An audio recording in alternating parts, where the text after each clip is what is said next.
Commander Zethra stood on the bridge of the Imperial dreadnought Crimson Talon, watching the blue and green planet rotate slowly on the main display screen. His three eyes narrowed as he reviewed the scan data with growing satisfaction. This world would be easy, perhaps the easiest conquest in his 20-year military career.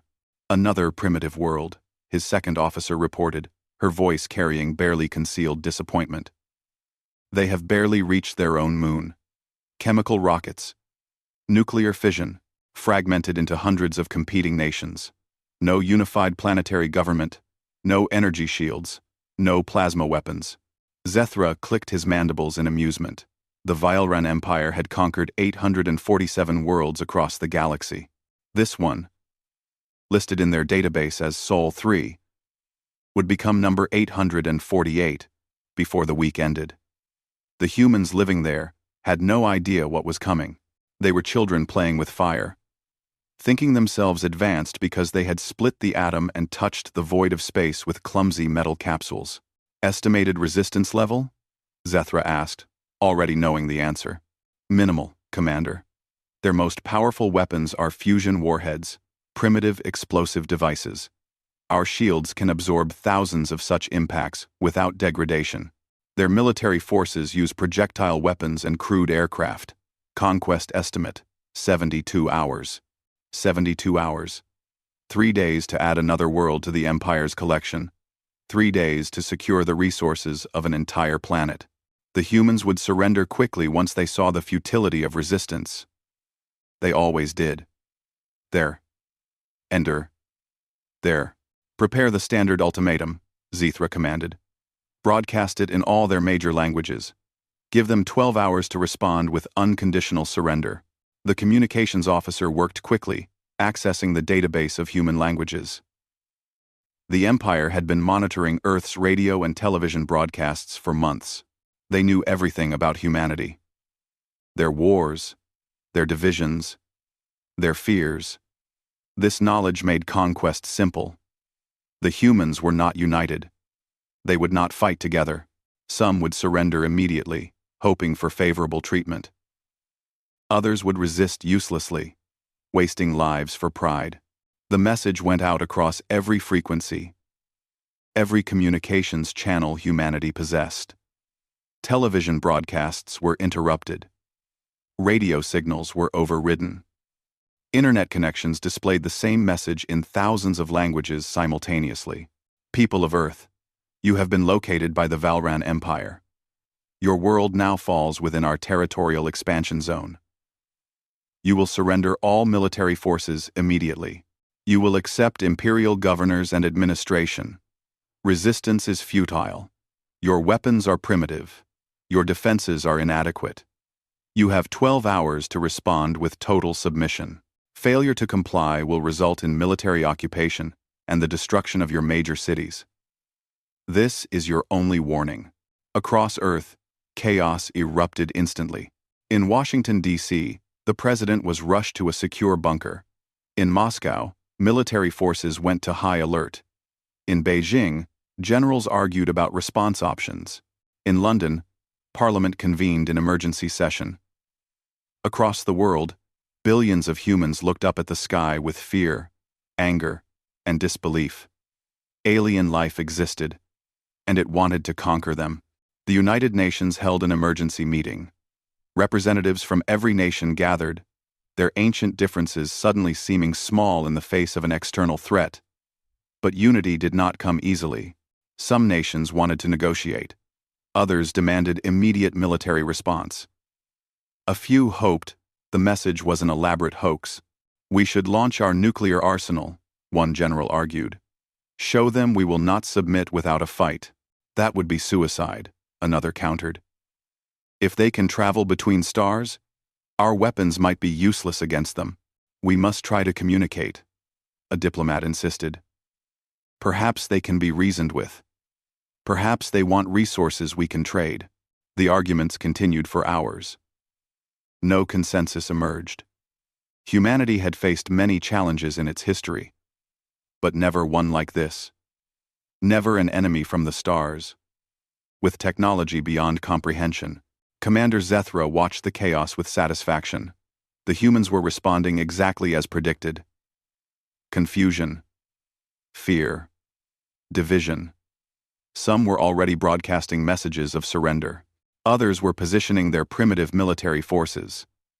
A few were launching their nuclear missiles toward the Imperial fleet, a gesture of defiance that would accomplish nothing. Intercept the incoming missiles, Zethra ordered casually.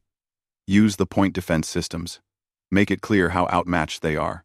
The nuclear weapons humanity launched with such hope were destroyed effortlessly. Laser systems locked onto each missile the moment it left the atmosphere, tracking trajectories with perfect precision. One by one, the weapons detonated harmlessly in space. Flashes of light that faded quickly in the void. Dozens of nuclear warheads, enough to devastate continents. Eliminated like insects. On Earth, military commanders watched in horror. Their most powerful weapons had been swatted aside without effort. The alien ships had not even moved to avoid the missiles. They had simply destroyed them casually, almost contemptuously. Prepare landing forces, Zethra commanded. The humans have 8 hours remaining in their ultimatum, but they have already demonstrated their intent to resist. Begin the occupation. Land forces at their major cities. Avoid excessive casualties if possible. Dead humans cannot work in the resource extraction facilities. 500 landing craft launched from the Imperial fleet.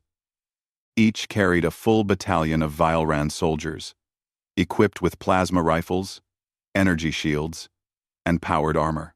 They would sweep through Earth's cities, overwhelming the primitive human defenders with superior firepower. Resistance would collapse within hours. The landing craft entered Earth's atmosphere like falling stars, streaking across the sky in precise formation. They targeted New York, London, Tokyo, Beijing, Moscow, Delhi, Sao Paulo, Cairo. Major population centers where the show of force would be most effective. Once these cities fell, the rest of the planet would surrender. But something was wrong. The first indication came from the sensor stations. Deep underground, in places humans had never explored, strange readings appeared. Energy signatures that should not exist. Power sources activating after being dormant for millions of years. Massive. Impossible. Incomprehensible. Commander, the science officer reported, confusion evident in his voice. I am detecting unusual activity from the planet. Significant energy buildups at multiple locations. Underground. Deep underground. Zethra frowned. What kind of energy? Unknown, Commander. The readings are extraordinary. Power levels that should not be possible from a primitive civilization. And the patterns are wrong. They are not coming from human facilities. They are coming from the planet itself. Explain, Zethra demanded, feeling the first stirring of concern. I cannot, Commander. The energy sources are located deep in the planetary crust. Some at the core. The humans cannot have built them. They lack the technology to excavate at such depths. Yet the power signatures are there, and they are increasing. Across Earth, seismographs went wild.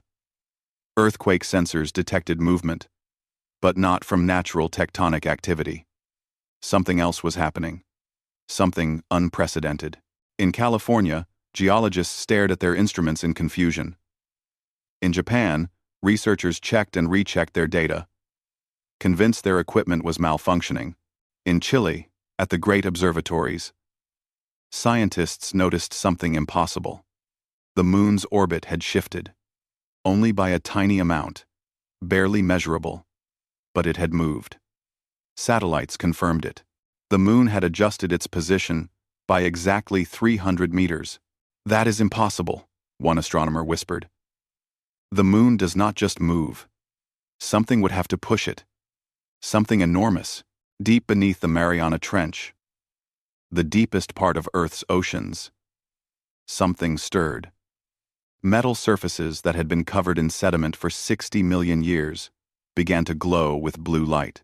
Ancient mechanisms, older than humanity itself, activated with perfect precision.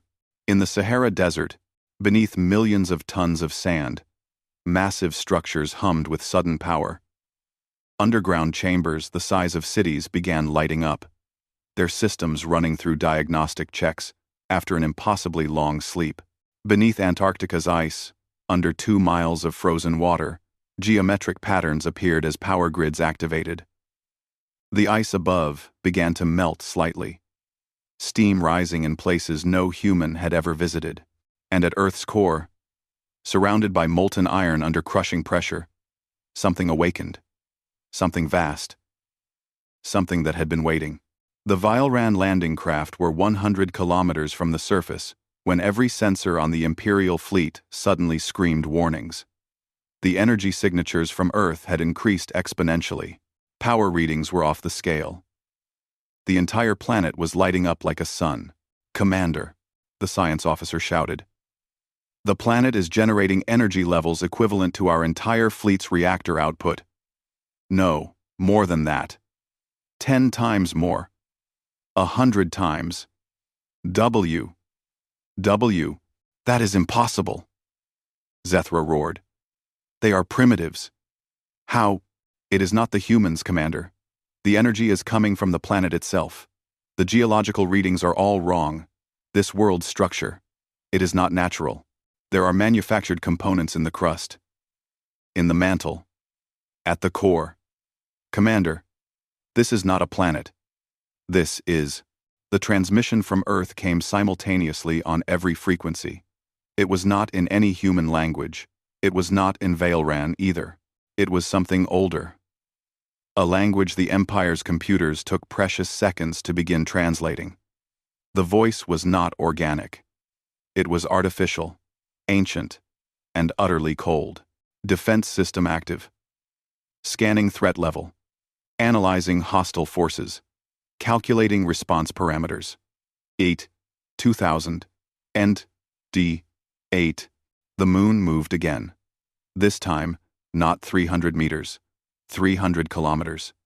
It shifted in its orbit with impossible speed, repositioning itself between Earth and the Imperial fleet. The rock and dust covering its surface began to fall away, revealing what lay beneath. Metal. Geometric patterns. Weapon ports. The moon was not a moon. It was a weapons platform. Crew species identified. Human. Biological parameters confirmed. Transferring command authority to native population. Across Earth, 8 billion humans suddenly felt something new in their minds. A presence. A connection. Information flooding into their consciousness that they had no context for understanding. Images of systems and weapons and capabilities beyond comprehension. A neural link to something vast. Commander Zethra watched in growing horror as his fleet's sensors revealed the truth. Earth was not a natural planet. It was artificial. A construct. Every continent contained machinery. Every ocean concealed manufacturing facilities. The atmosphere itself was a multi-layered shield system that was only now powering up after millions of years of dormancy. They had not found a primitive world to conquer. They had found a dormant warship the size of a planet, and by invading, they had woken it up. The Vylran landing craft, still descending toward Earth's surface, suddenly found themselves targeted by weapon systems they could not identify. The targeting locks were perfect, tracking hundreds of small craft simultaneously with impossible precision. No warnings were given. No second chances. The first landing craft exploded in a flash of blue light. Then, another. Then, 10 at once. Within 30 seconds, all 500 landing craft were gone, vaporized by defense systems that had activated automatically. 500 battalions, the pride of the Vylran Empire's military, eliminated before they could even land. On the bridge of the Crimson Talon, alarms screamed. Zethra's 3 eyes widened in disbelief as his instruments showed him something that could not be real. The planet below was not just defending itself, it was preparing to attack. Weapon ports were opening on every continent. The moon was rotating, bringing massive cannons to bear. And deep in space, something was moving, something that had been hidden in the asteroid belt, camouflaged and dormant. Mars. The red planet was not a planet either. It was moving under its own power, accelerating toward Earth's position, another component of whatever ancient defense network humanity had unknowingly been living on. "Retreat," Zethra commanded. "All ships, retreat to jump distance immediately." But even as he gave the order, he knew it was too late. The Empire had made a terrible mistake. They had not conquered Earth. They had awakened something that should have remained asleep. And now, 8 billion confused and frightened humans had just been given control of the most powerful weapons system the galaxy had ever seen. The message repeated across every frequency, translated now into Vialran with perfect clarity. Defense protocols engaged. Hostile forces detected. Neutralization authorized. This system is now under protection. Any further aggression will be met with total force. Earth began to glow. Not with the soft light of cities and civilization, but with the harsh blue radiance of weapons charging. Weapons that had been built by a civilization so advanced that they could turn entire worlds into warships. Weapons that humanity did not understand, but was now suddenly connected to. Weapons that were pointing directly at the Vialran fleet. Commander Zethra realized, in that moment of dawning horror, that his conquest of Earth would not take 72 hours. It would not take 72 days. It would not happen at all. Instead, he and his entire fleet might not survive the next 72 minutes. The primitives were not primitives. They were the crew of a world-scale warship. And the galaxy was about to learn what that meant. Dr. Sarah Chen stared at her computer screen in complete disbelief. The geological data made no sense. None of it.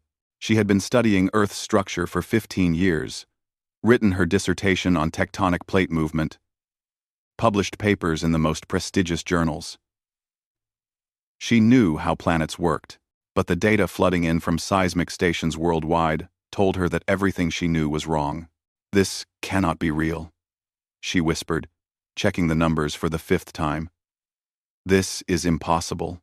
Her colleague, Dr. James Morrison, looked over her shoulder at the display. His face had gone pale. "The readings are consistent across all stations. Sarah, look at this. The Pacific tectonic plate is not moving naturally. There are manufactured structures underneath it. Metal, composite materials, energy conduits the size of cities." Sarah pulled up satellite imagery, geological surveys, deep Earth scans. Every source told the same impossible story. Earth's interior was not what it should be. The core was generating power in ways that violated every law of physics. The mantle contained geometric structures that could not have formed naturally. The crust itself had massive components that were clearly artificial, hidden under miles of natural rock. "How long have these been here?" James asked quietly. Sarah did the calculations, her hands shaking. "Based on the sediment layers, the mineral deposits, the way continental drift has moved over them, millions of years. Tens of millions. Maybe more. These structures are older than human civilization. Older than human species. They were here before we evolved." Across the world, scientists were reaching the same horrifying conclusion. In Moscow, geophysicists stared at scan results, showing the Siberian plateau contained massive power generators. In Australia, researchers discovered that the entire continent sat atop what could only be described as a weapons platform. In South America, seismic arrays revealed the Amazon basin concealed manufacturing facilities of incredible complexity. Earth was not a natural planet. It was a construct. Something had built it, or converted it, long before humans existed. And now, with the alien invasion, it had woken up. The President of the United States sat in the Situation Room, surrounded by generals and advisors, listening to reports that sounded like science fiction. But the evidence was overwhelming. The destroyed alien landing craft were real. The energy readings were real. And the strange sensation in everyone's mind, that odd new presence, was very real. "Mr. President," General Patterson said carefully, "we are receiving reports from personnel at NORAD. the Pentagon, NASA, and every military installation. They are all experiencing the same phenomenon. Some kind of neural connection. Information appearing in their minds. Schematics. Instructions. Access to systems they did not know existed. What kind of systems? The president asked. Patterson hesitated. Weapons systems, sir. Defense networks. The personnel describe it as having sudden knowledge of how to operate equipment that does not exist in any manual. Lieutenant Morrison at Cheyenne Mountain reports he can feel targeting sensors tracking the alien ships. Commander Richards at Naval Base San Diego says she has awareness of underwater launch platforms in the Pacific. Neither of them understand how they know these things. They just do. Number. Similar reports came from every nation. In China, military officers reported connection to systems buried beneath the Gobi Desert. In Russia, submarine crews detected massive underwater structures responding to their thoughts. In Europe, Air Force pilots felt inexplicable links to satellite networks that were not in any database. Humanity was connected to Earth. Not metaphorically. Actually, physically connected through some kind of neural interface that had activated when the planet's defense systems came online. 8 billion people suddenly had access to a weapons platform they did not understand. Built by a civilization they had never encountered. A young engineer named Marcus Webb sat at his desk in Seattle, staring at his hands. He could feel something new in his mind, like having a new sense he had never possessed before. If he concentrated, he could perceive things that should be invisible to him. Energy flows beneath the city. Power conduits. Weapon systems. Manufacturing bays. He closed his eyes and focused, letting the strange sensation guide him. Information flooded in. Technical specifications. Operational parameters. Targeting protocols. He was not an engineer anymore. Or rather, he was more than an engineer. He was a potential operator for systems of incredible complexity. In Seoul, a 17-year-old student named Ji-Woo Park experienced the same connection. She sat in her apartment, ignoring the emergency broadcasts on television, exploring the strange knowledge appearing in her consciousness. It felt like accessing files on a computer, except the computer was somehow connected directly to her brain. She could sense weapons. Enormous weapons. Continental in scale. Without fully understanding what she was doing, Ji-Woo reached out mentally and touched one of the systems, just to see what would happen. Just curious. In the East China Sea, a section of the ocean floor opened. A massive railgun, buried under sediment for millions of years, rose toward the surface.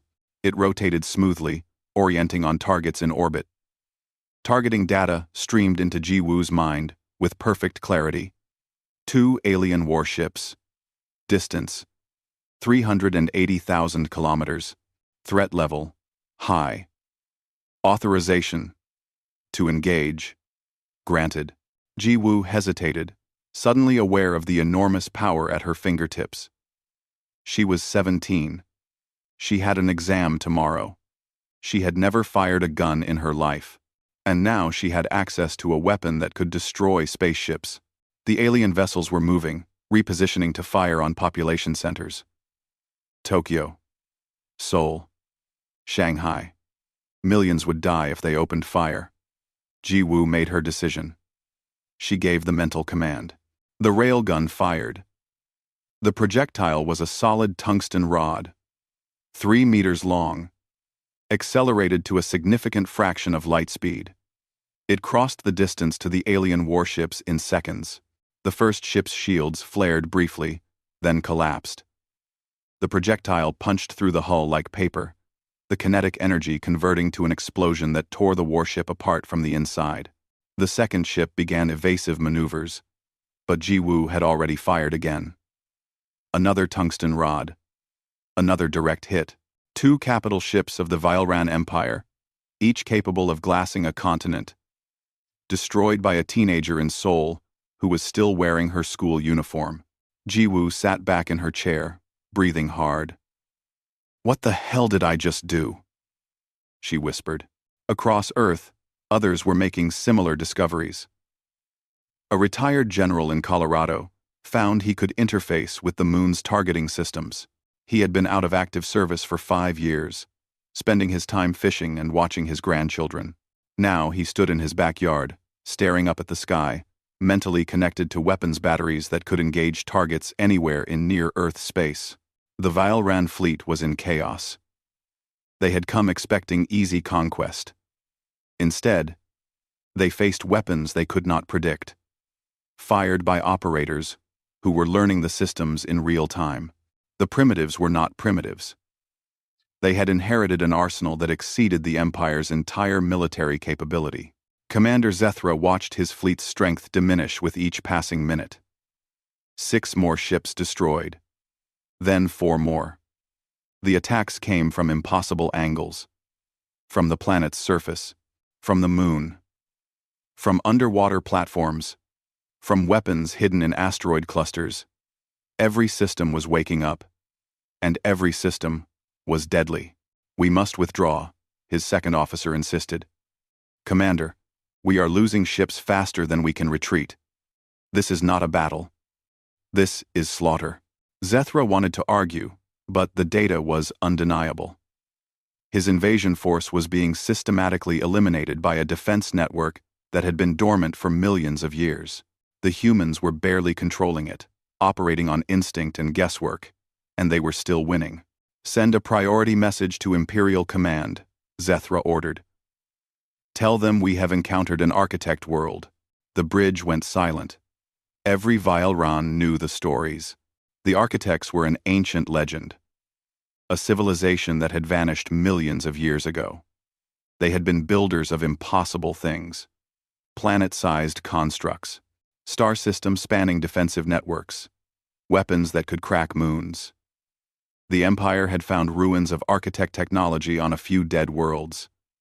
Fragments that advanced Vialran science by centuries. But this was not a ruin. This was a functional architect installation. And it had a crew species living on it, oblivious to what their world truly was until the moment of activation. Dr. Chen continued analyzing the data, piecing together the truth with growing wonder and horror. Earth was approximately 4.5 billion years old. The architect technology within it dated to about 65 million years ago. Something had happened then.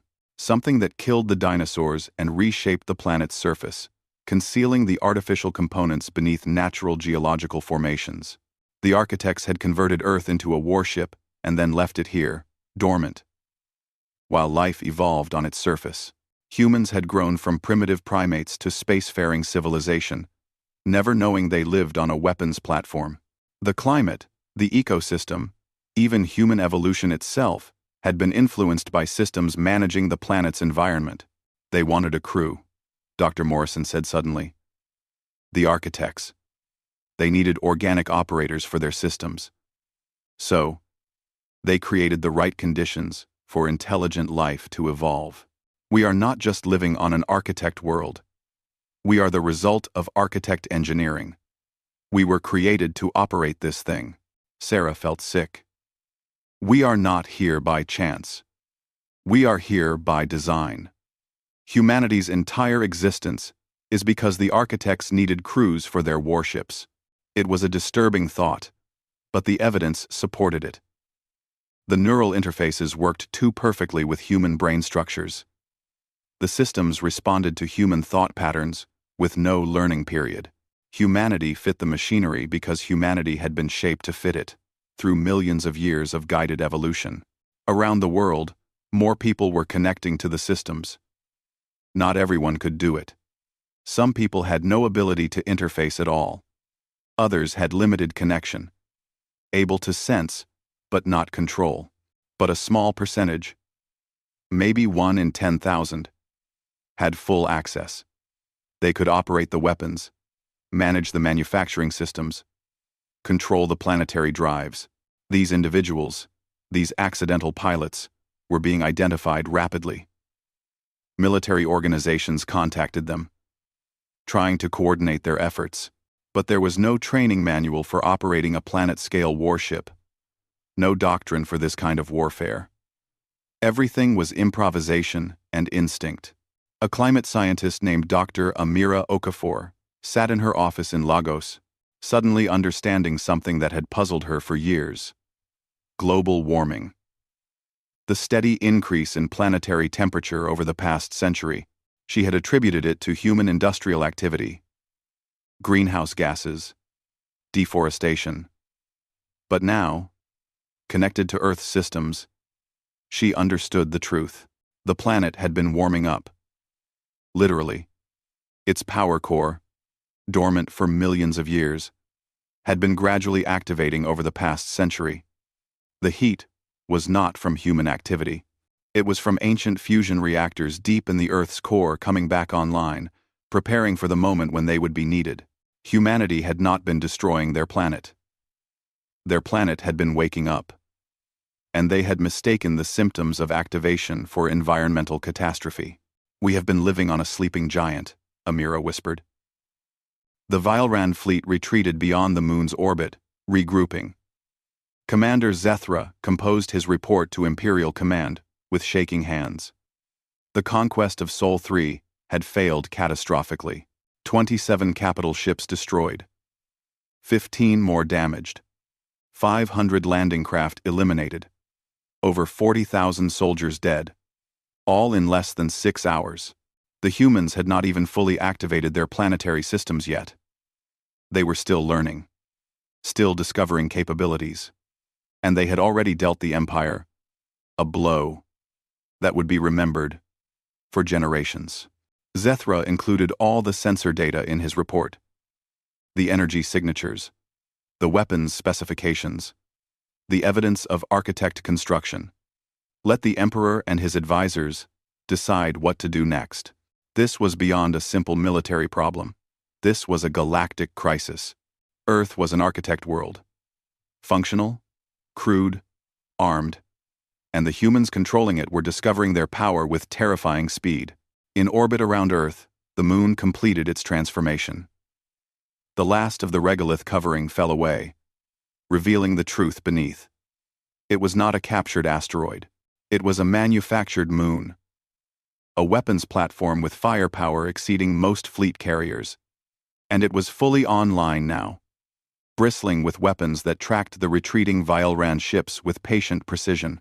Across Earth, power grids overloaded as the planet's systems drew electricity from every available source. Cities went dark. Not from attack, but from their world demanding power for its awakening. Fusion reactors buried in the crust came online, supplementing and then replacing human power generation. Within hours, Earth was generating more energy than humanity had produced in its entire history. And it was still warming up. The message broadcast again, that same ancient artificial voice speaking in languages human and alien. Primary systems online. Crew integration at 37%. Defensive posture established. Threat assessment continuing. This installation remains under full combat readiness. Humanity had found Earth. They had built civilizations on it, fought wars on it, created art and science and culture.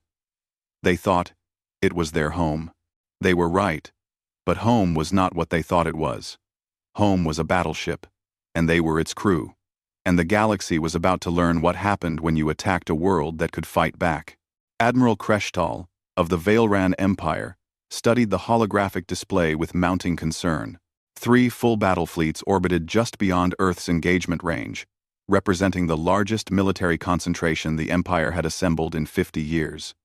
1,200 warships, 300,000 soldiers, weapons capable of shattering continents. It should have been overwhelming force. But the data from Commander Zethra's initial contact was deeply troubling. The humans possessed architect technology. Functional architect technology. That changed everything. The Emperor himself had ordered the deployment of these fleets with explicit instructions. Take Earth intact if possible. Destroy it if necessary. The Empire could not allow an architect installation to remain in hostile hands. Status of the human forces? Kreshtal asked his tactical officer. Difficult to assess, Admiral. The planet itself is a weapons platform with capabilities we cannot fully measure. The moon is a mobile battle station. Several asteroids in the belt have revealed themselves as additional installations. Mars appears to be another component, though currently dormant. As for the humans themselves, they are still learning their systems. Our intelligence suggests only a small percentage can directly interface with the architect technology. Then we strike now, Kreshtal decided. Before they fully understand what they possess, prepare the siege cannons. If we cannot take Earth, we will crack it open and study the pieces. On Earth, chaos continued as humanity struggled with its unexpected inheritance. Military command centers worldwide tried to coordinate the individuals who could interface with the planetary systems, but it was like herding cats. These operators came from every background imaginable: soldiers, students, engineers, artists. Some were cooperative, others were terrified. A few were drunk with their sudden power. Lieutenant Colonel David Reeves stood in the Pentagon's newly established Interface Operations Center, trying to make sense of the situation. On the screens before him, markers showed the location of confirmed operators around the world. Over 8,000 identified so far. More appeared every hour as people discovered their connection to the systems. We need organization, Reeves said to his commanding officer, General Hampton. These people need training, coordination. We cannot fight an interstellar empire with random civilians firing weapons they barely understand. Hampton nodded grimly. Agreed. But we do not have time for proper training. Intel suggests the aliens are preparing a major assault. Multiple fleets, inbound. We need every operator we can get, trained or not. A young man in his early 20s stood near the back of the operations center, feeling completely out of place. Marcus Webb had been brought here from Seattle after he accidentally activated a coastal defense system that destroyed 2 alien scout ships. He was an engineer, comfortable with circuits and code. Now military officers wanted him to operate weapons that could destroy cities. I do not know what I am doing, Marcus said honestly. I felt something in my head, touched it, and things happened. I cannot explain how. You do not need to explain, a woman's voice said. Marcus turned to see a pilot. Air Force, by her uniform. Captain Rachel Torres. None of us understand it completely, but we can feel it. Right? The connection. The systems. Responding to our thoughts. Marcus nodded. It is like having a new sense. I can feel the weapons. The power systems. Manufacturing facilities under the ocean. If I concentrate, I can access them, but actually controlling them is different. It takes focus, intent. Then we practice, Rachel said simply. The aliens gave us a few hours. We used them. Around the world, similar conversations were happening. In Beijing, Chinese military officers worked with operators who could sense systems beneath the Himalayas. In Moscow, scientists collaborated with individuals who had connected to Arctic installations. The divisions between nations were fading rapidly. When faced with extinction, old rivalries seemed suddenly petty. Jiwoo Park sat in a military facility in Seoul, surrounded by advisors trying to understand her capabilities. She was the teenager who had destroyed 2 warships. Now she was being treated like a strategic asset. Can you fire that weapon again? A general asked her in Korean. Jiwoo closed her eyes, reaching out mentally. The railgun in the East China Sea responded immediately to her attention. Yes, but it needs time to recharge. Maybe 10 minutes between shots. And I can feel other weapons, different systems. Some I understand, many I do not. Show us what you can access, another officer requested. Jiwoo opened her senses fully, letting the connection expand. Information flooded in. She could feel weapons, platforms across Asia, defense systems in the Pacific, manufacturing facilities beneath the ocean floor. power generators in the Earth's crust. It was overwhelming, like trying to drink from a fire hose. "There is so much," she whispered. "Weapons everywhere. Some are active, some are still sleeping, some are damaged. And there are systems I cannot identify. Things that might not be weapons at all. Manufacturing, transportation, I cannot tell." In Colorado, retired General Arthur Hendricks stood in his backyard, mentally connected to the moon's weapons grid.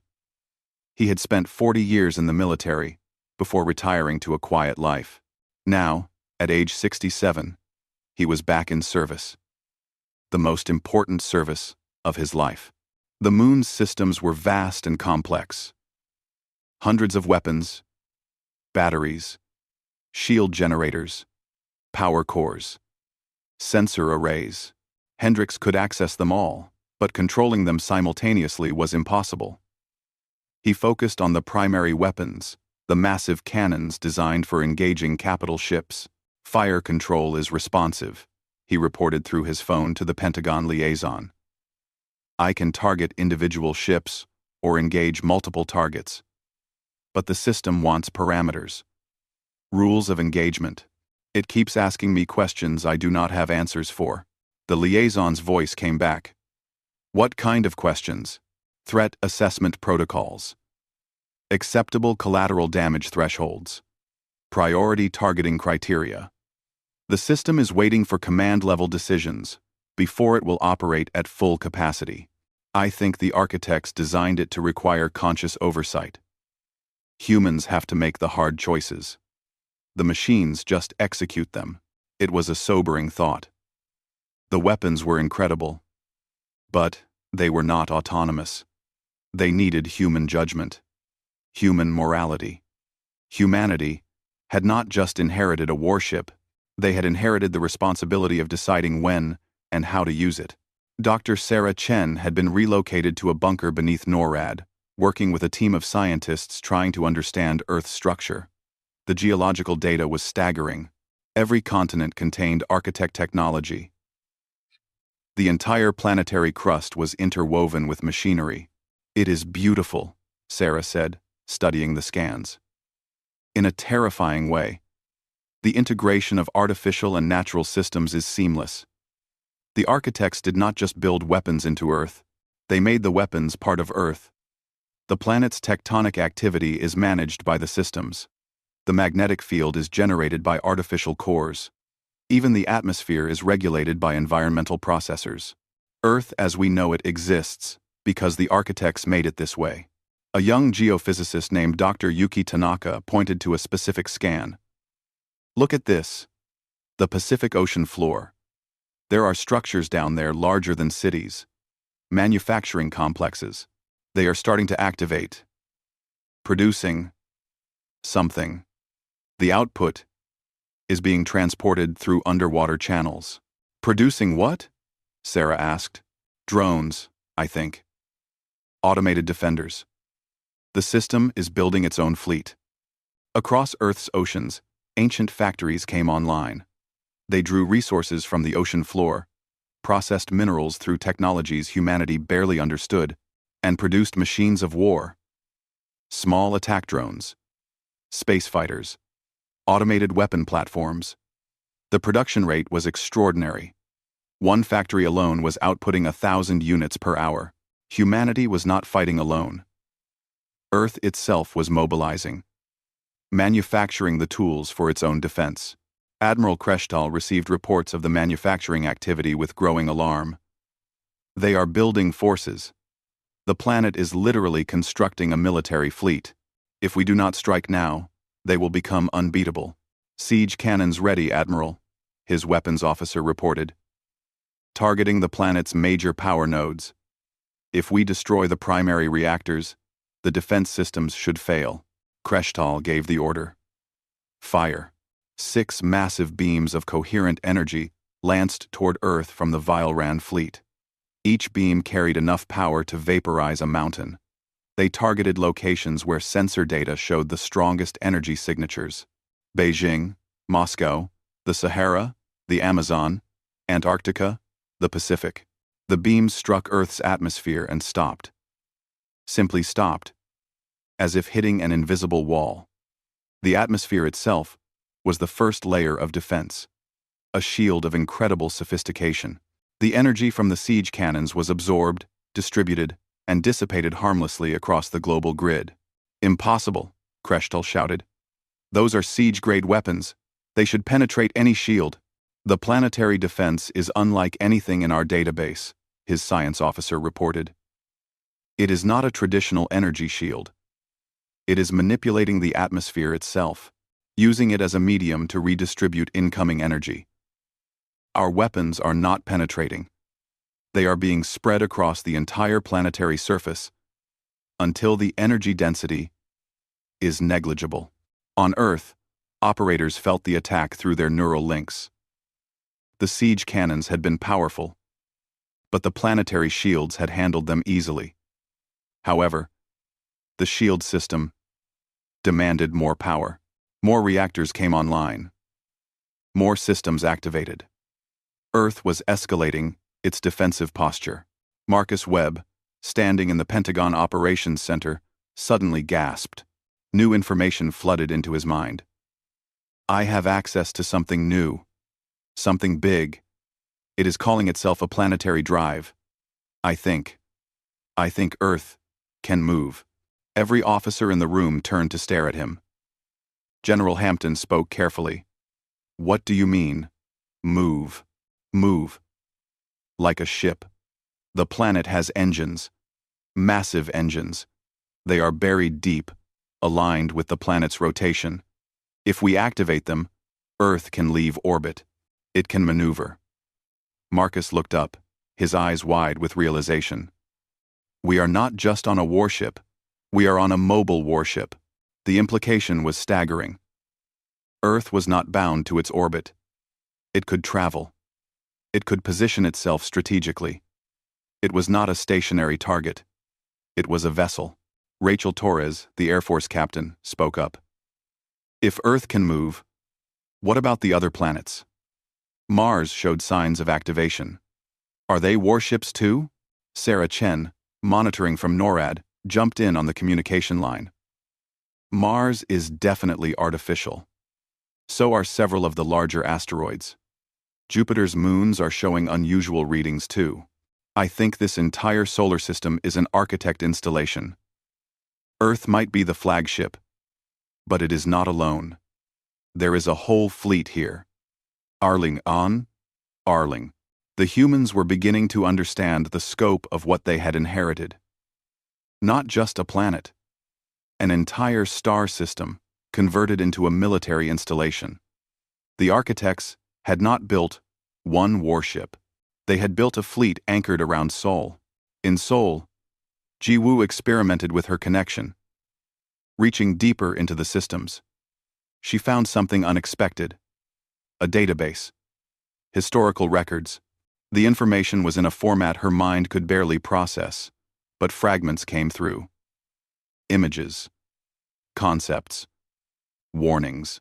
The architects were fighting something, she said aloud to the military advisors around her. Something terrible. I can sense it in the records. They built these installations as a defense against a threat. A big threat. I cannot understand all of it, but I feel the fear in the data. The architects were afraid. The big three. What could frighten a civilization capable of converting planets into warships? What threat required such extreme measures? The questions hung in the air, unanswered. Admiral Kreshtal made his decision. The siege cannons had failed. Conventional weapons were ineffective. He had one option left. Prepare the planet crackers. Target Earth's core. If we cannot disable it, we will destroy it. Planet crackers were the Empire's ultimate weapon. Missiles that burrowed through a planet's crust and detonated in the mantle, triggering catastrophic geological instability. They had been used to destroy 3 rebellious worlds in the Empire's history. Never had they been used against an architect installation. Kreshtal did not know if they would work, but he was out of options. Fire planet crackers. Authorization code Kreshtal Omega 7. 6 missiles, each the size of a building, launched from the fleet. They were designed to be unstoppable. Heavy armor, evasive programming. They would reach Earth's surface and burrow down before detonation. Nothing could intercept them all. On Earth, every operator felt the threat simultaneously. The missiles were different from other weapons.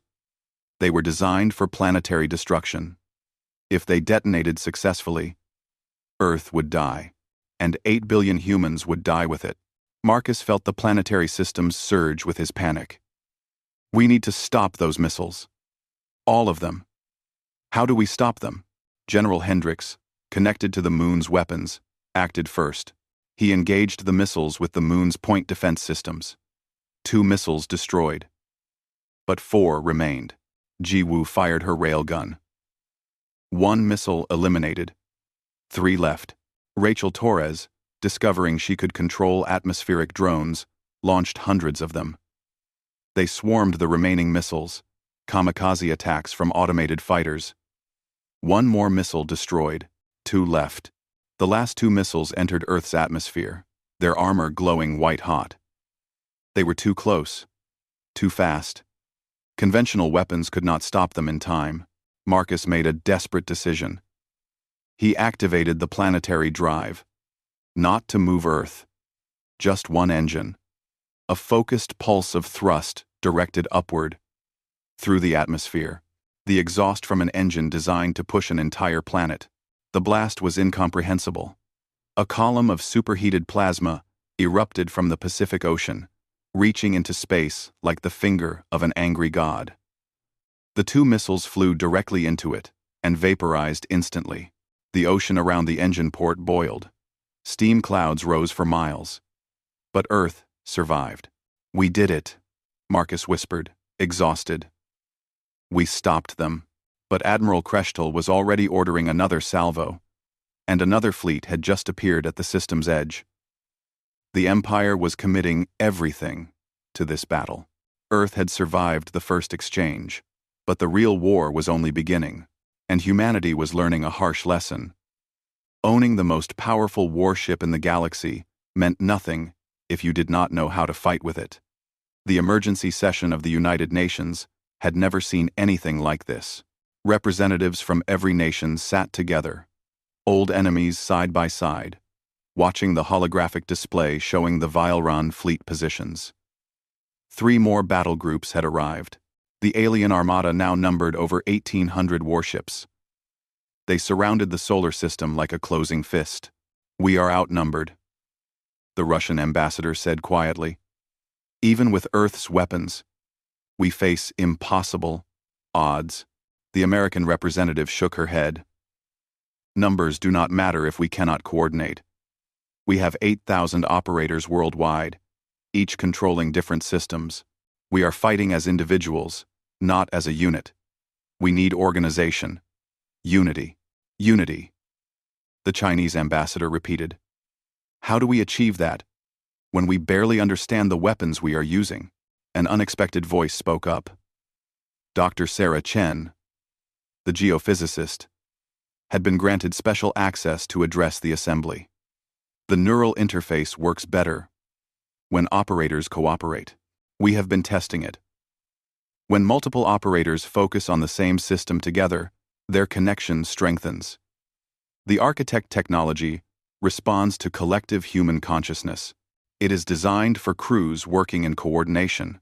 The Secretary General leaned forward. You are saying the system works best when we work together? Exactly.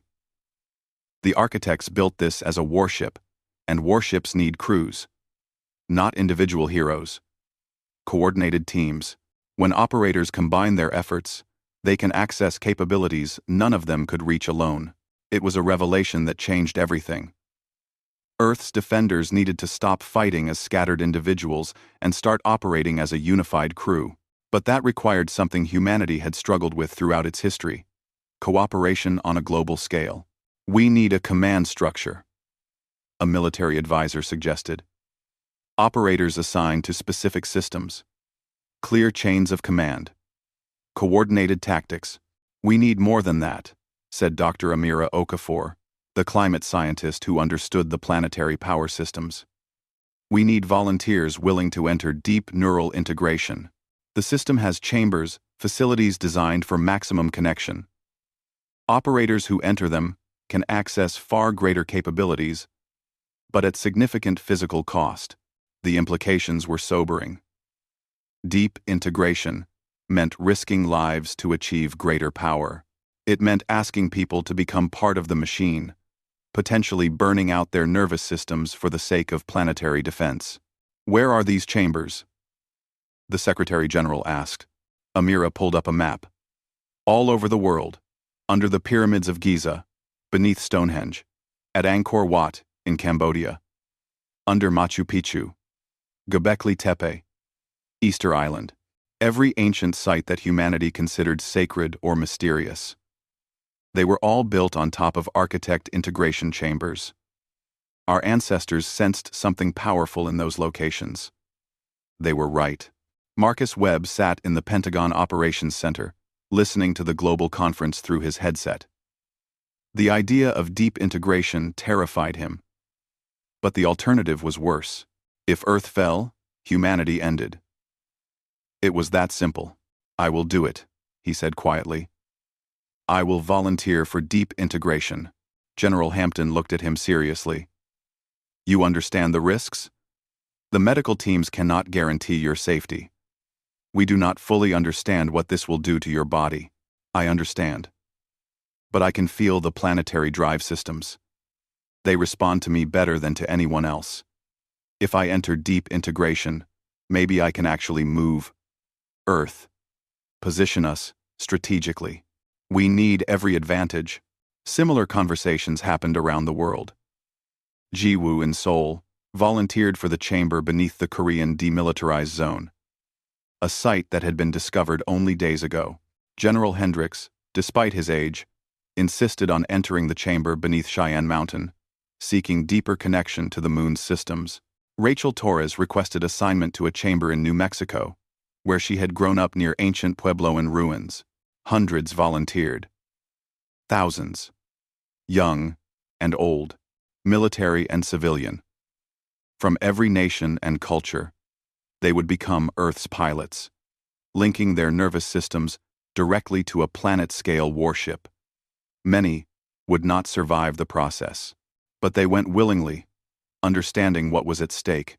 The integration chambers were incredible. Ancient technology that had waited millions of years for the right crew species.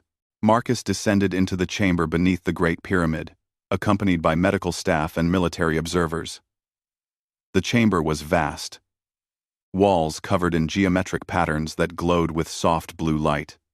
At the center stood a chair, or perhaps a throne, designed for a human body with unsettling precision.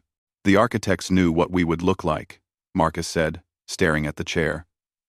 They designed this for humans specifically. How is that possible? Dr. Chen, monitoring remotely, offered her theory. They did not predict what we would look like. They engineered it. They shaped human evolution over millions of years to produce operators compatible with their systems. We fit because we were made to fit. It was a disturbing thought, but Marcus had no time to dwell on it. He sat in the chair. Immediately, connections emerged from the armrests and headrest, fine tendrils that interfaced with his nervous system. There was no pain, just an overwhelming sensation of expansion. His consciousness spread outward, merging with the planetary drive systems. Suddenly, he was not just Marcus anymore. He was part of Earth itself. He could feel the planet's rotation, its orbit around the sun, the gravitational interactions with the moon and other planets, and he could change those things. The planetary drives were his to command, responding to thought as naturally as moving his own limbs. Integration successful, a medical monitor reported. Neural activity is stable. Subject is maintaining consciousness. Marcus could barely hear them. His awareness was too vast. He could sense the Vilran fleet positioning for another attack. He could feel the strain on Earth's shield systems. And he knew, with absolute certainty, what needed to be done. "Earth needs to move," he said, his voice distant. "The fleet is concentrating fire on one hemisphere. If we rotate faster, distribute the incoming energy across more surface area. I can do it." He engaged the planetary drives, not to move Earth from orbit, but to alter its rotation. The planet's spin increased slightly, just enough to ensure no single location bore the brunt of sustained bombardment. It was such a small change that humans on the surface barely noticed. But strategically, it was significant. In Seoul, Ji-woo entered her integration chamber and connected to the weapons grid. Her consciousness exploded outward, linking with every weapons platform across Asia and the Pacific. Hundreds of railguns, thousands of missile batteries, drone swarms numbering in the millions. They all answered to her now. A symphony of destruction awaiting her command. But the integration came with a cost. Pain shot through her nervous system. The connection was burning her out, demanding more than her body could safely give. She could feel her health degrading, cells damaged by the neural load. The doctors had warned her this would happen. Deep integration destroyed the human body eventually. It was simply too much for organic tissue to handle. She had days, maybe a week, if she was lucky. But in that time, she would be one of Earth's most powerful defenders. She accepted the trade. General Hendricks achieved integration in the Cheyenne Mountain Chamber and immediately understood the moon's full capabilities. It was not just a weapons platform, it was a mobile command center, designed to coordinate planetary defense across entire star systems. With him guiding it, the moon became the nerve center of Earth's military operations. "All operators, this is command," Hendricks broadcast through the neural network. "I am establishing firing priorities and target assignments. Stand by for coordinated operations." For the first time, Earth's defenders were not fighting as individuals. They were operating as a crew, with Hendricks serving as the strategic coordinator. His deep integration allowed him to perceive the entire battle space and direct forces with precision. Rachel Torres, integrated with atmospheric defense systems, coordinated the drone swarms. Dr. Okafor managed power distribution, ensuring energy flowed to the systems that needed it most. Other operators managed shields, targeting, manufacturing, and logistics. They were becoming a crew in the truest sense. Admiral Kreshtal watched this coordination emerge with growing desperation. "They are learning," he said to his officers. "Every hour they become more effective. We must break their defense now, before they achieve full operational capability." "The extinction fleet has arrived," his tactical officer reported. 98 capital ships, armed with weapons designed to sterilize rebellious worlds. The extinction fleet was the Empire's ultimate response to worlds that refused submission. It had destroyed 3 civilizations in the Empire's history.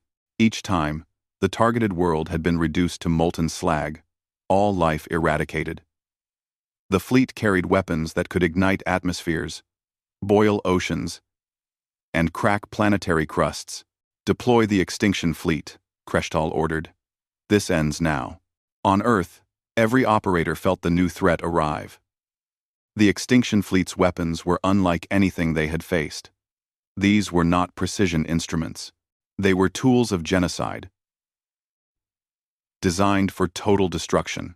Hendricks assessed the situation coldly. "We cannot defend against that firepower indefinitely. We need to take the offensive. Strike at their fleet directly." "How?" Ji-woo asked through the neural network. "We are powerful, but we are still one planet, against hundreds of warships." "Mars," Marcus said suddenly. "I can feel it. Mars is not just an installation. It is a frigate, a support vessel. If we wake it up," Dr. Chen confirmed from her position. "Mars is showing increasing activity, the same activation patterns we saw with Earth. If an operator achieves integration there, we might be able to bring it online." "We do not have anyone on Mars," General Hampton pointed out. "We can send someone," Rachel suggested. Earth's manufacturing systems have been producing ships, small ones, but functional. We have spacecraft now. We can get someone to Mars. It was a desperate plan. Send an operator to Mars, achieve integration, wake up a planet-sized warship that had been dormant for millions of years. The risks were enormous, but the alternative was extinction. I will go, a voice said over the network. It was a Russian cosmonaut, Commander Dmitry Volkov, stationed on the International Space Station when the invasion began. I am already in space. Get me a ship, and I will reach Mars. The decision was made quickly. One of Earth's newly manufactured ships was dispatched to collect Volkov. It was a small craft, barely large enough for one person. But it was fast. It could reach Mars in hours, using technology humanity had never possessed before. While Volkov began his journey, the extinction fleet opened fire. The attack was devastating. Coherent energy beams designed to ignite atmospheres struck Earth's shields. The planetary defense held, but barely. Power systems strained, shield generators overloaded. The operators felt Earth's pain through their neural links. Redistribute shield coverage, Hendricks commanded. Focus on the northern hemisphere. Let some energy through on the southern oceans. We can absorb impacts on water. It was a calculated risk. Allowing some weapons through meant accepting damage. But trying to block everything would overload the shields completely.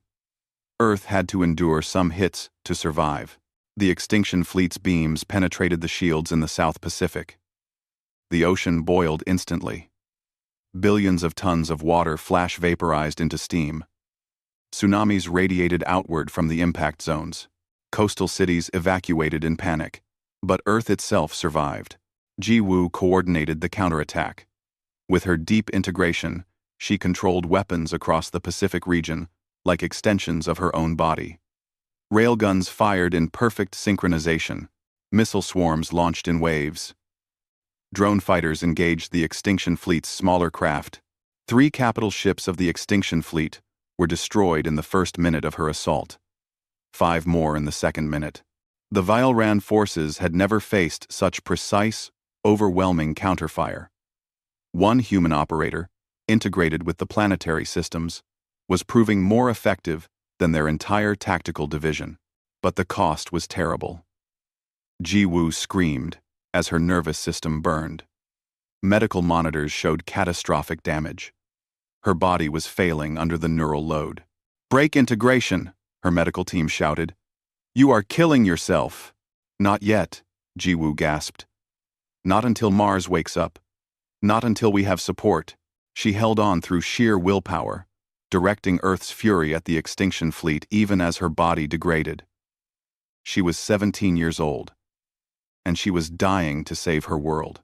Commander Volkov reached Mars in record time. The red planet had been quietly activating during Earth's battle, its own architect systems coming online, in sympathy with its sister world. Volkov landed near Olympus Mons, the largest volcano in the solar system, now revealed to be the primary integration chamber for the Mars installation. He descended into the Martian facility and found a chamber identical to Earth's. He sat in the chair without hesitation. The connection was instantaneous and overwhelming. Mars was smaller than Earth, but no less powerful. It was designed as a support vessel, a weapons frigate that could maneuver quickly and provide covering fire for the larger planetary warships. Integration complete, Volkov reported through the solar system. Wide neural network. Mars is online, preparing to join the battle. For the first time in millions of years, Mars moved under its own power. The red planet broke orbit, accelerating toward Earth's position with impossible speed. It was not as heavily armed as Earth, but it was fast, maneuverable, and absolutely terrifying to witness. A planet moving like a starship, crossing the distance between orbital paths in minutes rather than months. The Veilran fleet scattered in panic as Mars approached, a second world-scale warship entering the battle. Admiral Kreshtal watched his strategic situation collapse. "Retreat," he ordered. "All ships, Retreat beyond the system's gravity well. Prepare for emergency jump. But Earth and Mars were not letting them go easily. The two planets, coordinated through their integrated crews, unleashed a devastating bombardment, weapons that had been charging during the battle released simultaneously. The extinction fleet was caught in a crossfire between two planet ships. 98 capital ships entered the battle. 43 survived to retreat. The rest were destroyed, vaporized, or left crippled and drifting. The greatest fleet the Vialran Empire had ever assembled was shattered in less than an hour. Jiwoo finally released her integration, collapsing unconscious in her chair. Medical teams rushed to stabilize her. She had held on long enough to see victory, but her body was destroyed. She would not survive more than a few days. She had given everything for Earth. Similar casualties occurred across the planet. Of the thousands who achieved deep integration, hundreds died from neural burnout. Thousands more were permanently injured. The medical costs of operating a world-scale warship were devastating, but Earth had survived. Mars was awake, and the Vialran Empire was retreating in defeat, leaving behind wreckage and shattered pride.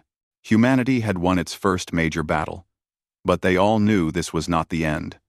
The Empire would return, and next time, they would bring more than conventional fleets. They would bring everything they had.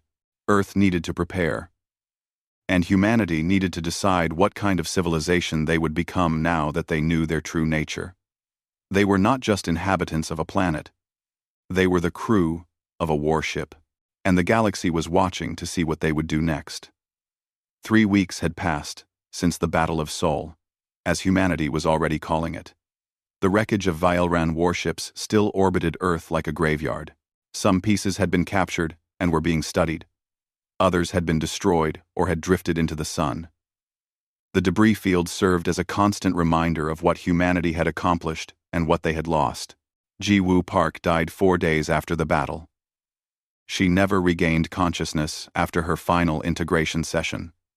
Her funeral in Seoul was attended by thousands, and billions more watched worldwide. She was 17 years old and had destroyed more enemy warships than most military forces could claim. Statues were being planned. Schools would be named after her. But for now, her family simply mourned their daughter, who had given everything to save the world. She was not alone. Over 2,000 deep integration operators had died from neural burnout. Thousands more were permanently disabled, their nervous systems too damaged to ever fully recover. The cost of operating architect technology was measured in human lives, and humanity was still learning that terrible arithmetic. General Arthur Hendricks stood on the observation deck of the Moon, looking down at Earth. The Moon had become humanity's first permanent off-world military installation, housing 5,000 personnel who helped coordinate planetary defense. Hendricks himself could no longer return to Earth. His deep integration was permanent. He was neurally bonded to the Moon's systems. If he tried to leave, the connection would kill him. The Moon was his body now, and he would serve here until he died. Status report, he requested through the neural network. Reports flooded in from operators around the solar system. Earth was still recovering from the battle. Shield generators had been repaired.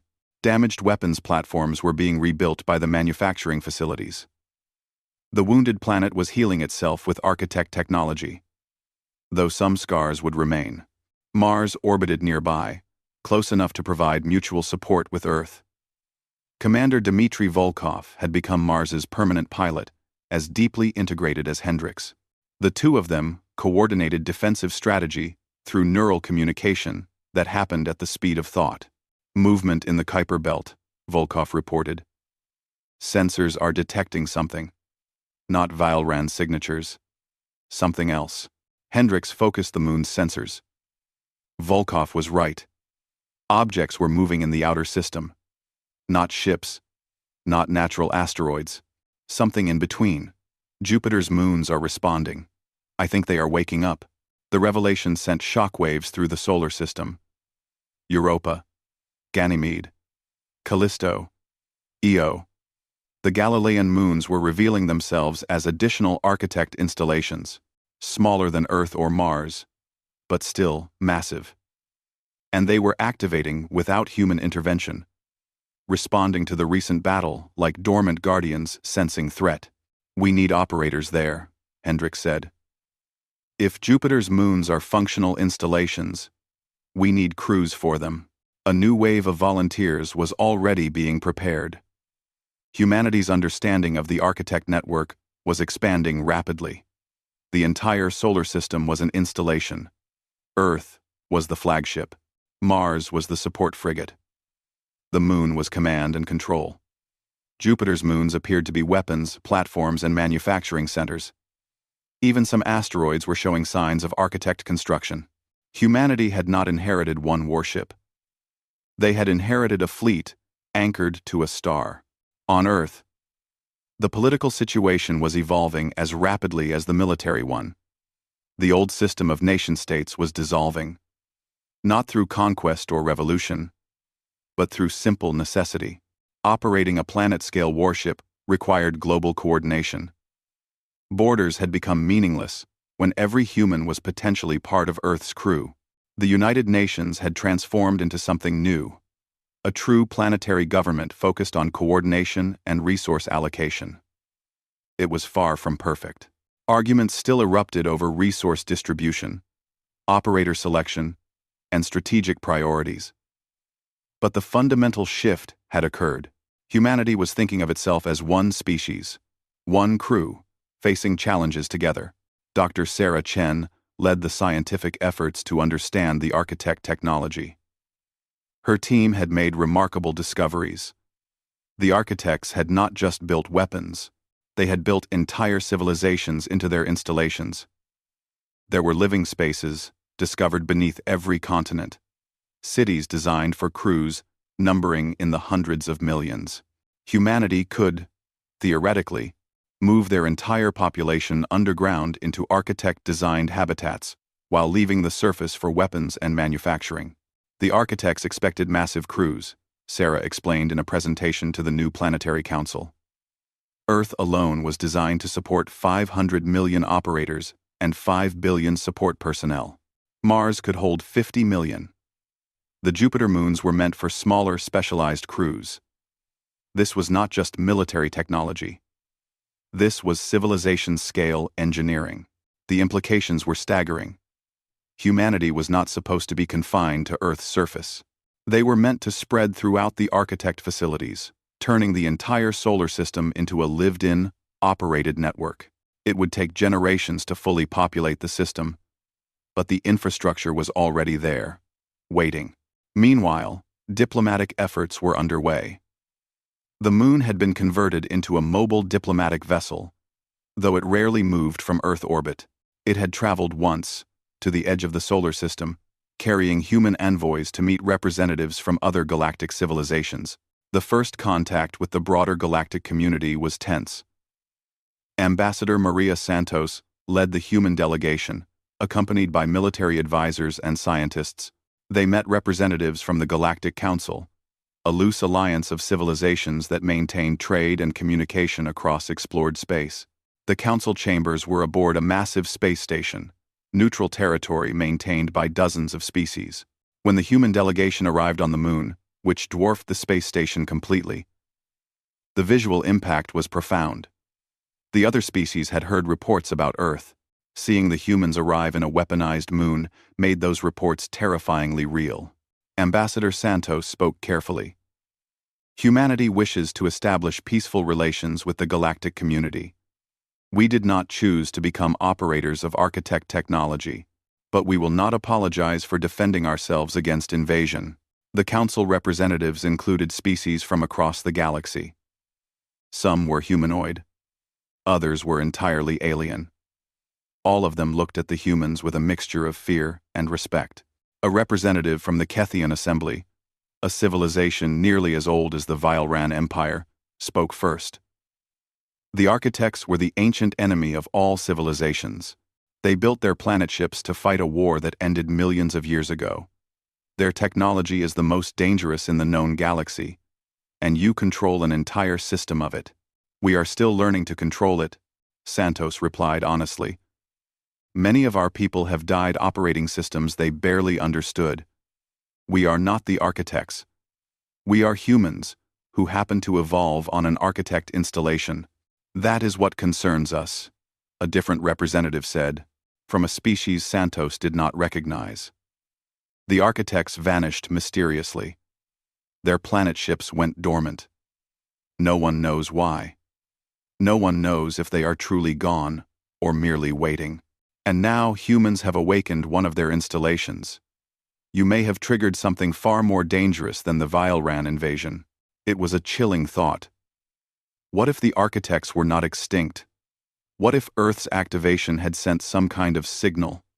What if something was coming in response? Santos had no answers. But she offered what she could. Humanity will share what we learn about the architect technology. We will not threaten peaceful civilizations. We ask only for the same courtesy. Leave us in peace, and we will coexist peacefully with the galaxy. And if the Vileran Empire attacks again? The Kethian representative asked. Then we will defend ourselves, Santos said simply. We have that right. The Council could not argue with that. But the political situation was complex.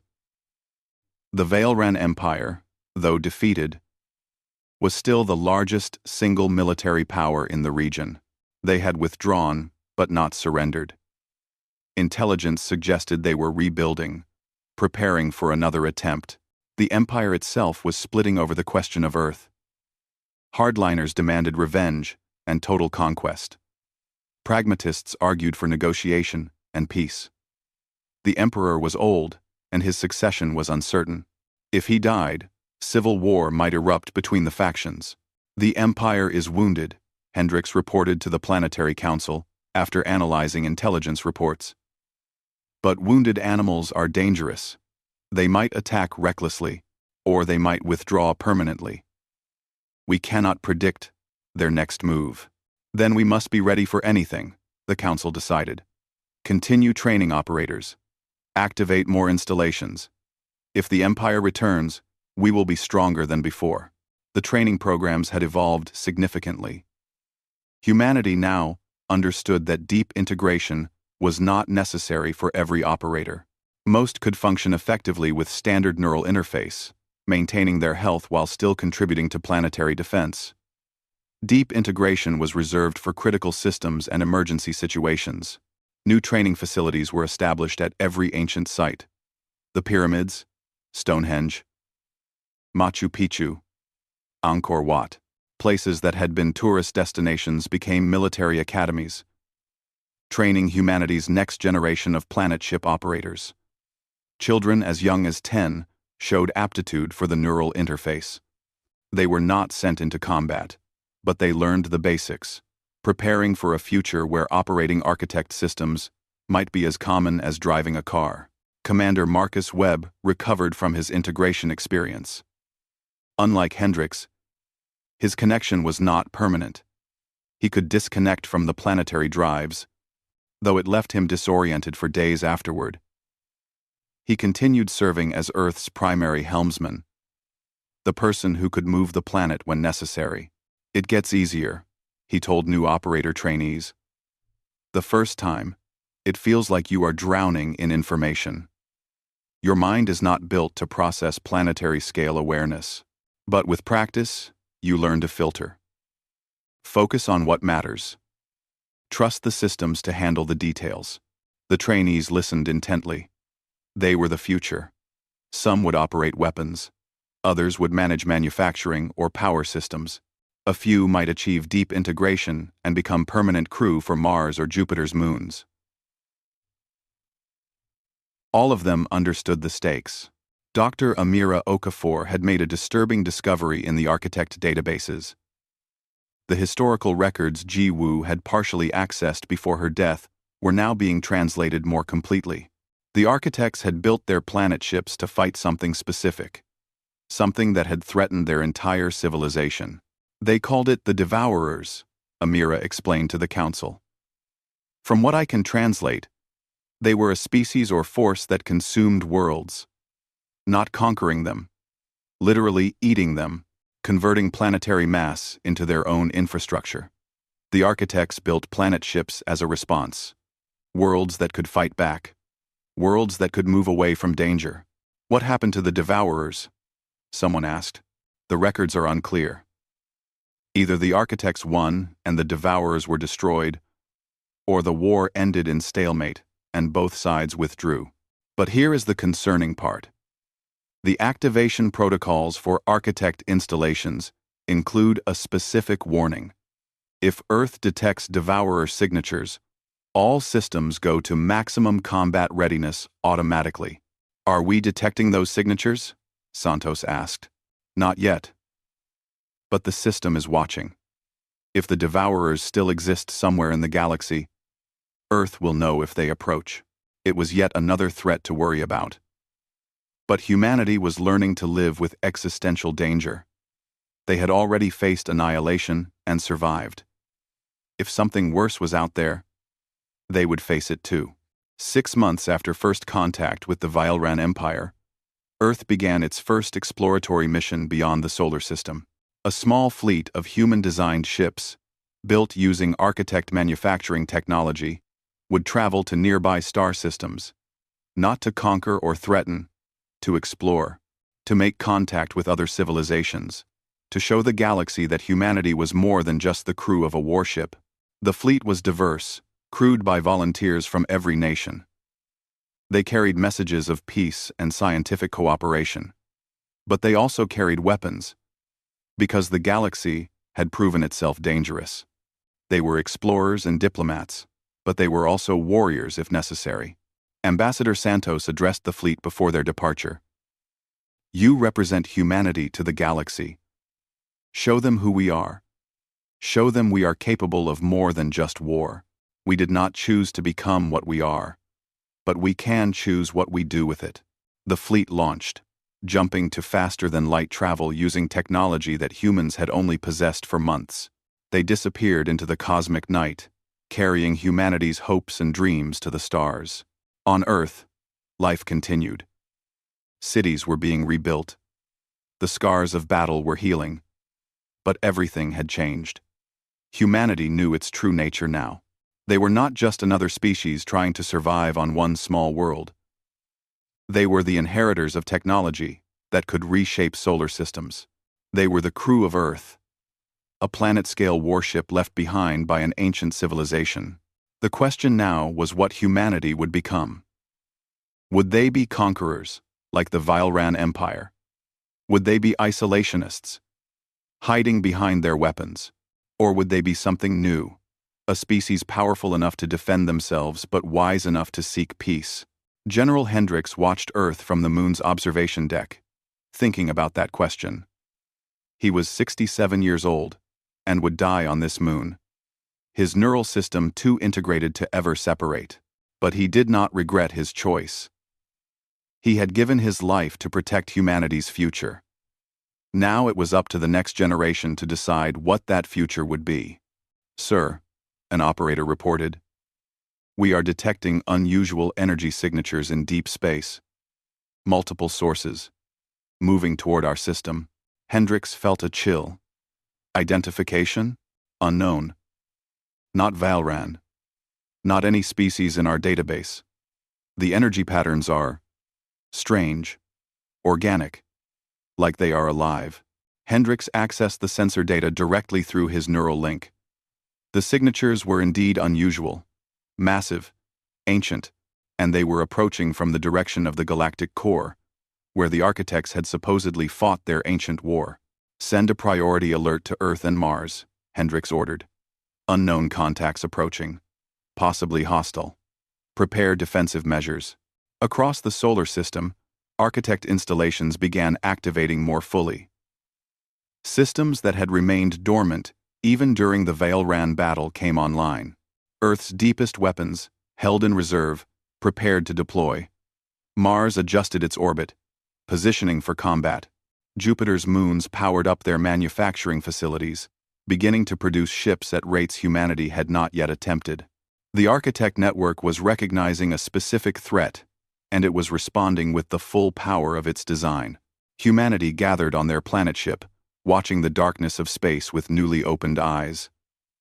They had faced one empire and survived. Now, something else was coming, something that had fought the architects themselves millions of years ago. Whatever happened next, humanity would face it, as they had learned to face all challenges. Together, as one species, as the crew of Earth. The blue planet turned in space, surrounded by its fleet of moons and sister planets. A network of world ships waiting for whatever came from the deep.